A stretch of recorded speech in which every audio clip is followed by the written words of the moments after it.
Good morning or good afternoon, ladies and gentlemen, depending on where you're at. Today, we are going to discuss what I refer to as the new asbestos. It's called silica dust. Most of you probably have heard a little bit about it.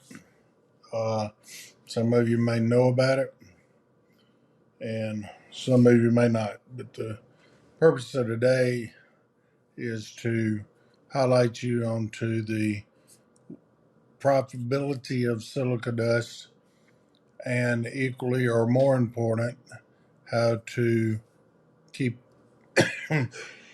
excuse me, how to keep your people safe when dealing with silica dust. As I say, I refer to it as the new asbestos because a few years from now you will see more TV commercials on TV about employees having silica dust and exposure as you have asbestos in the last few years.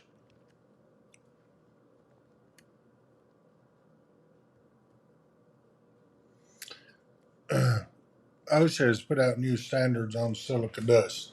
They put these standards out in 2017, but decided not to start enforcing them in 2018 or 19, somewhere around that. And still, they're not being enforced that stringently, but the regulations are still in place. So it is an OSHA regulation. So it's going to be hard for your agent, adjuster, or consultant to come up and say, well, we're not paying for that, as long as you can show them the OSHA regulation that says that this is the way you must perform the work. Um, this is the dangers with silica dust, much like asbestos, is the inhalation of silica dust. It's found in a lot of work areas. Uh, and sheetrock would be the most prevalent thing that we find silica dust in. Concrete's also really high to it, but sheetrock and sheetrock mud are the places that most restorers are going to see silica dust. Of course, there's silica dust in a lot of other products, and the only way to find out what's got them in it is to have it tested by an indoor air quality professional. Silica dust is found in soil, actually.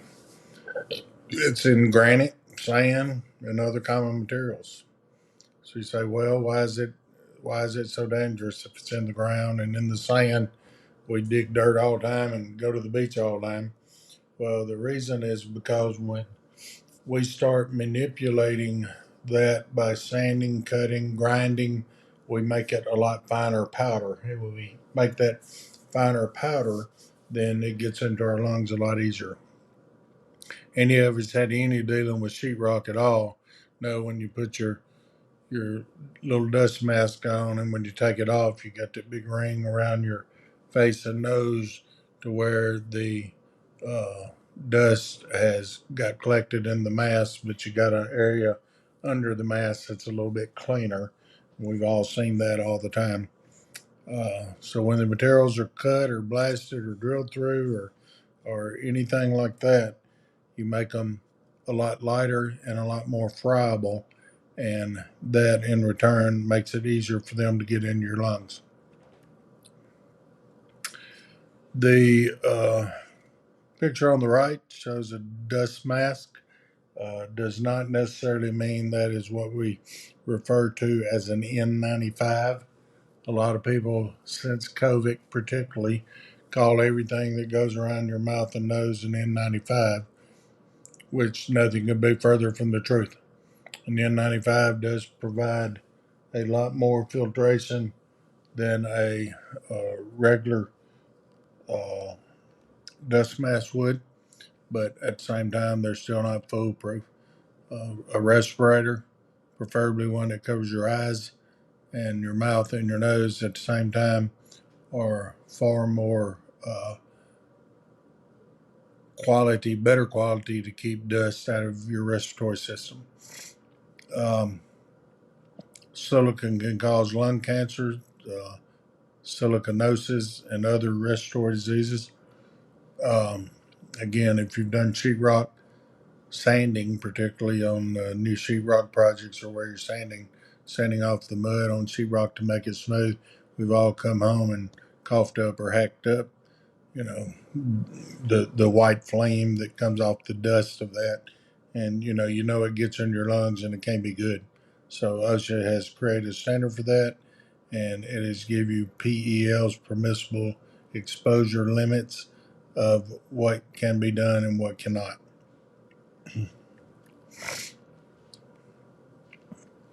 This type of mask is the most preferable and the safest that you can use during silica dust, although this is not the number one preference of controlling silica dust.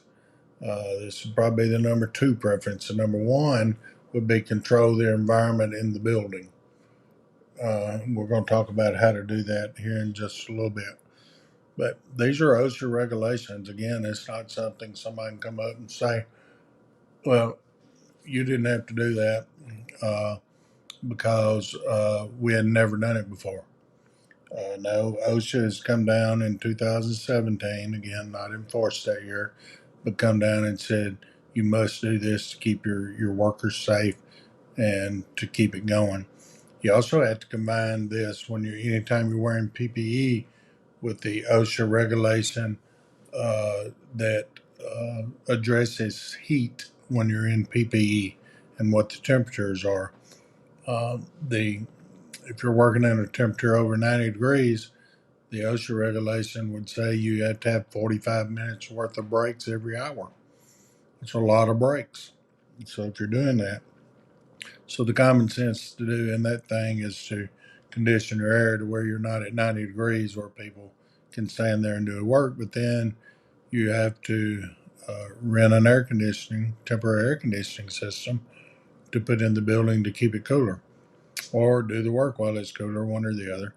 But you've got heat regulations, you've got the OSHA regulations on silica. Um, Still got to enforce your ladder regulations from OSHA. You just need to take an OSHA class and make an 8 hour, a 30 hour, and a 40 hour OSHA class to where you can learn what the OSHA regulations are.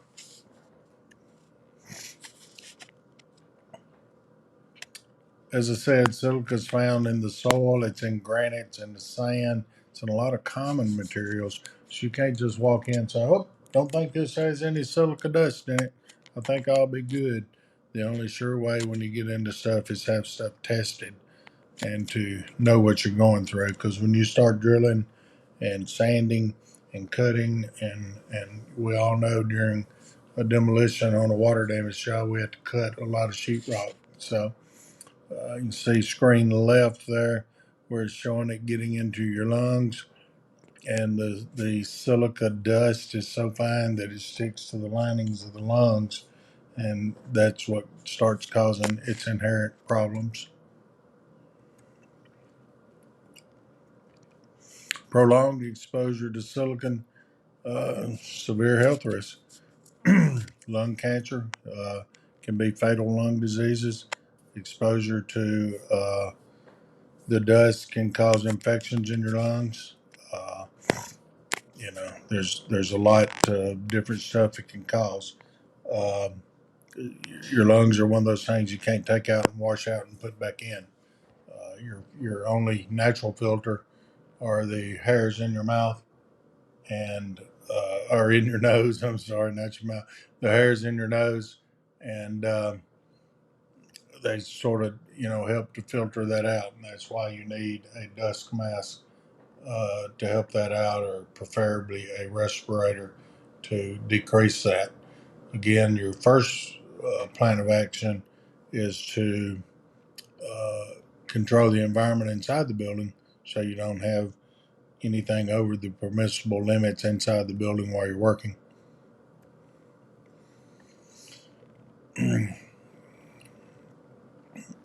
um, 1971 is when OSHA started creating standards for silica dust, but they really didn't take any action on it for quite some time. So the utilization of ventilation equipment is number one, to reduce the amount of silica dust inside the building, provide respirators, and wear disposable clothing covers while working. Now, the reason for the disposable clothing is so you don't cross contaminate and carry that over to your vehicle when you get out of the vehicle and to your house when you get home. You can simply pull your Tyvek suit off and discard it and get a lot of that off of you before you ever leave your job site to keep from cross contaminating stuff. There is a permissible exposure limit of 250 micrograms per cubic meter during an 8-hour workday. I challenge any of us to figure out how to figure that out without an indoor air quality person coming in and putting a monitor in and figuring that out. Um, it does give some protection for that, and reduces the number of deaths, but uh,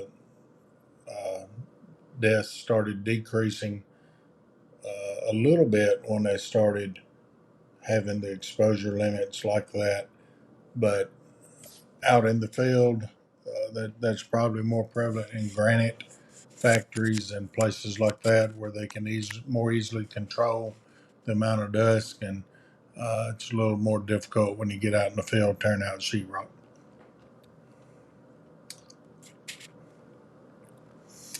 The guidelines took effect on September the 17th, or 2017. Again, they didn't start enforcing them for about a year to give people time to get accustomed to it and to uh, put together new. Hang on, something happened to my computer here. Excuse me a minute.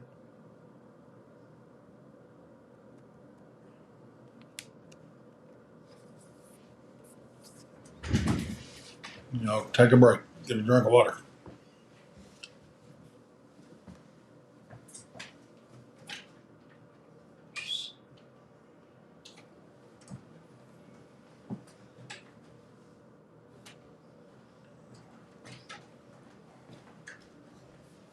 A little technical difficulty we're working on now.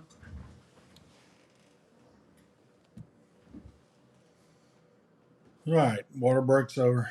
You can come back now. Always prepare for the unexpected, right? Uh, so again, those guidelines are taking effect. The Mulligan clause is pretty much already wore out. So, because from 2018 to now, it's what, 5 years. So the OSHA inspectors or the health inspectors would expect you to know this and have it fully in place by now. Um,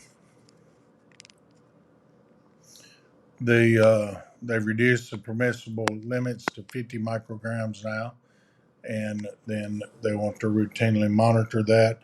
And there are monitors available that you can put on your job site to recommend that. So you've got to educate employees on how to wear their PPE. You got to educate employees on how to ventilate the areas so they don't get over those exposure limits, and you got to educate them about the dangers and the health risks that's associated with breathing the dust in. Um, to implement these procedures, it say it costs about $1,200. The government's always low when you're spending your money. I would say it costs considerably more than that, but these are things you can charge for. You're going to need more air scrubbers on jobs to filter the air. You're going to need more air conditioning on the job to cool the air. You're going to need more cleaning of the job site and HEPA vacuuming of the job site to get dust up. You're going to need kit saws that are connected to um, HEPA vacuum cleaners to control the dust that that you're that you're emitting when you're cutting sheetrock. So it's a lot of different things, and you charge for all those things. This is not your problem. You didn't make the problem. You're there to get the problem out of the building and get it away. So it's not your problem, so you still can charge for it. Just make sure that you know the rules and you know the rules of the game. So when the adjusters, agents, consultants come up and say, we don't pay for that, then you can easily show them the OSHA law and ask them to send you an email that so and so insurance company says that they're not going to pay for permissible limits on silica dust. And you will never get that email.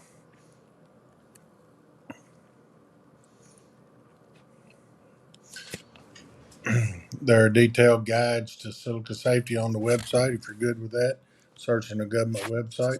There's also classes that you can take about silica dust that will give you insight into that. It depends on if you're computer savvy and want to do the governmental website that shows you about that, or if you want to go to a class that has been put together to show you some of the risk and how to minimize the risk that you have here.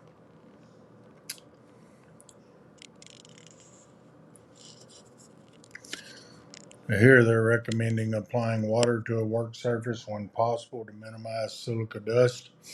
Uh, that goes in the face of pretty much everything that you can consider when you're working on a water damage job.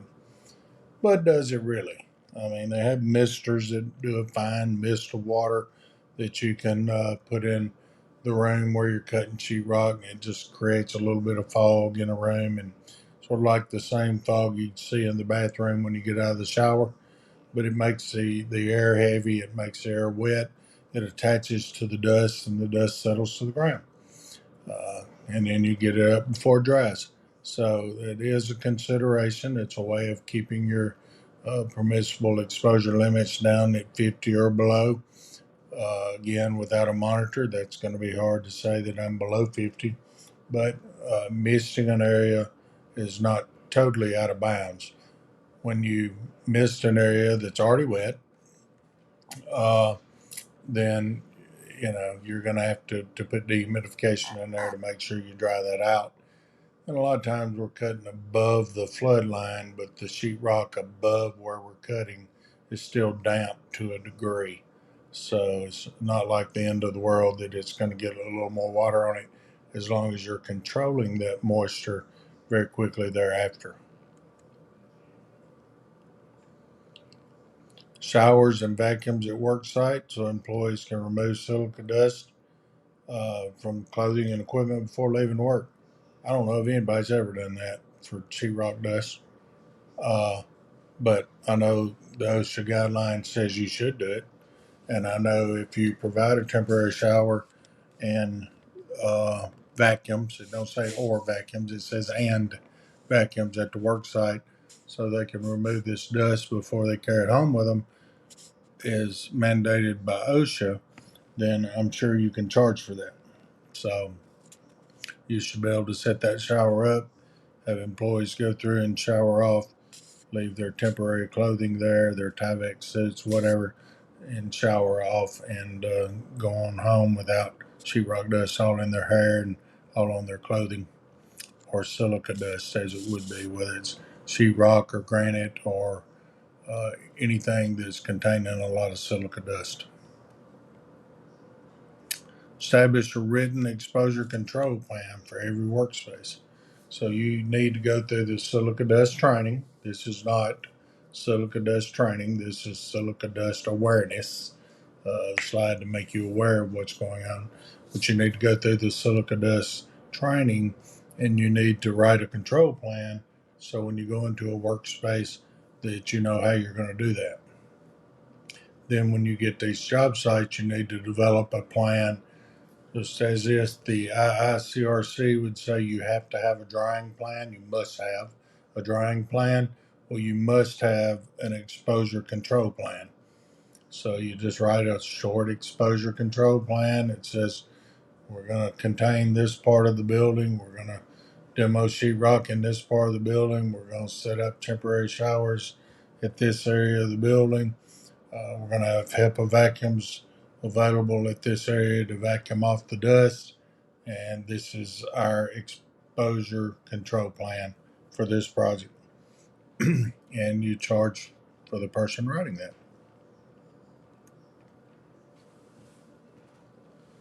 We created rules to get the employer in compliance with this. Nobody's listening to them right now. Very, very few. I hadn't talked to a company yet that's worried about silica dust, but they will be coming. Uh, but you've got to include monitoring the air, monitoring the system, cleaning, and designate an employer to monitor the silica dust exposure, ever that might be. It could be your safety officer. He could do multiple things. He might monitor silica dust exposure. He might monitor microbial exposure. He might monitor slip and fall and ladder exposure. But these are several things that OSHA mandates that you have to make sure that you have a plan for that. A bad plan is better than no plan.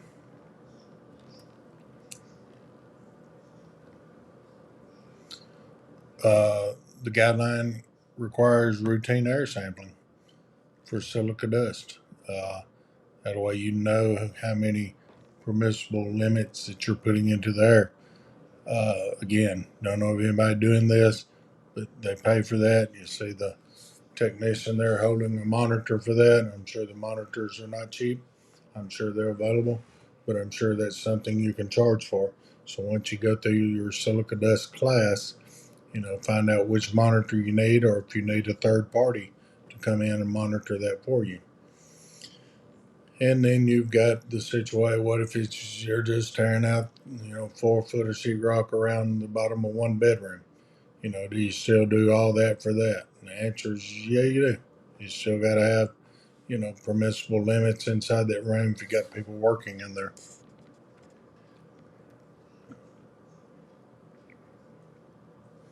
Enhancing workplace safety is what this is all about. Again, you've got slip and fall, you've got ladder safety, you've got electrical safety, you got asbestos safety, you got silica dust safety. There's a lot of safeties going on here that you have to abide by to be OSHA compliant. And if someone gets sick and you were to get into litigation involving their sickness, the litigating attorneys are going to look back and say, well, how many other people worked there in the last 10 years or 50 years or whatever number that they want to pick out of the air? Because we need to talk to them too. If you've been exposed to this, at minimal, you just need to be tested. Well, just simply to test everybody would be, a nightmare and be very expensive. So unless you have good records of what you've done on the job, you wouldn't have any defense there that would help you out. Again, a bad plan is better than no plan at all. So you start with worker training, recognize and avoid hazards at the job site. We've talked about electrical risk, falls, and other dangers. Safety meetings every single day. When people come to work, they clock in, hey, today's safety topics, ladder safety. If you're on a ladder and your feet are over 4 foot off the ground, got to have somebody supporting the ladder. If you get into an area where you're working high, you must be tethered off. Has anybody got any questions about ladder safety or fall from height safety today? Any questions? Okay, thank y'all. How long did that take? I mean, they can drink coffee while you're saying that. It took, probably less than 2 minutes. So have a small safety meeting, document that safety meeting, pass your paper around while you're talking, sign off on this. You had slip and fall today. Tomorrow you may have silica dust. The next day you may have asbestos awareness. The next day you may have driving. Just whatever the safety topic of the day is. You can download and print these safety topics off and put them in a file and just blindly reach in the file and pull one out each day. However, it's a little better if you pull one out for something they're doing that day to make it relevant to the topic. Most people in the field don't know how to wear PPE properly, or they choose not to. And they need to be trained on both aspects, how to wear it properly and the consequences if they choose not to. If you allow them to consistently not do it and don't do anything about it, then you're just as guilty as you would be without the training. Emphasize proper PPE use and maintenance. Have a written safety program. Uh, Make sure that the people are trained on the safety program. Do a periodic site inspection to make sure that people are following the safety rules.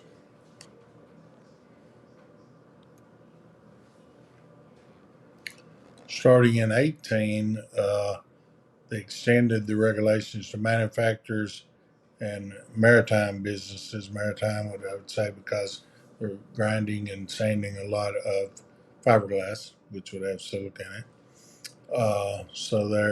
They've extended that out from different companies to that. Um, so now those people have to be trained. It's a lot easier in a factory setting to control the dust than it is to have people wear the protective equipment. So they put air filters and air HEPA filters and exhaust and stuff like that in these buildings, ventilations on their saws to where they keep those permissible limits below 50, and then they don't have to worry about the individual wearing PPE or going through the other rules. And you have to go through a class on this to really get that figured out um, and to figure out which is best for you. We're working in the field in different houses every day, uncontrolled temperatures, uncontrolled settings. Try to work very quick to get a house dry pretty quick and get people back in it. So we're in a little different boat. I think that slide got put in there twice. So, um, the goal is reduce exposure limits of silicon. That it applies to various industries. Like I said, we talked about fiberglass, we talked about concrete, we talked about sheetrock and sheetrock, mud and dust. Uh, it's in sand. If you're sandblasting, it's in a lot of different things. They even one of the sandblasting sands that they use, it's black. It's called silica sand. If they don't tell you there's silica in it, then nothing will. Uh, you need low permissible limits, permissible exposure limits. You need to keep those low, so it keeps this stuff out of the workers' lungs. So, OSHA officer guidelines on the silica risk, including dust control and written exposure plan. So, if you need a written exposure plan, OSHA will provide that. You can actually go to OSHA classes on just on silica dust. So, it probably wouldn't be a bad thing to go through to learn what you're doing if you're going to, continue doing demo. Recommendations are compliance with OSHA standards, educate your employees, do routine monitoring, um, collaboration with OSHA, or if you're in a state that runs the OSHA program with them, and then implement your safety measures and make sure that people are following them. Different resources that you can go through to get different information here. Just snap a shot of that file, or you have access to this slideshow at any time, but it gives you several resources you can go through there on silica dust to get additional training and information on that.